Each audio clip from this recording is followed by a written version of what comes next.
As a young graduate geologist, my first job was working on the Bayside Cleanup project.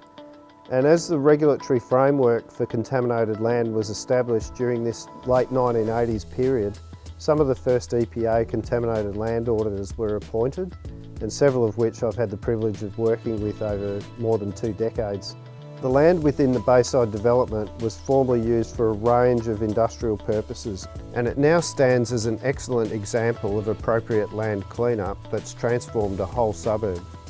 The former land uses included a BP oil depot, Commonwealth Engine Works, railway yards, workshops and other small industrial facilities. And this is typical of the type of contaminated land in Victoria. The most recent estimates are that there's around 10,000 contaminated sites in Victoria. In concept, these are generally caused by the management practices of earlier generations when the regulations were less robust or non-existent. In some cases, the driver for assessing and cleaning up contaminated land is voluntary.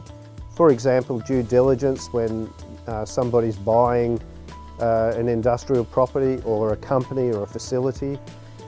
It's important for the purchaser to know that the value of the land's not impacted by the contamination.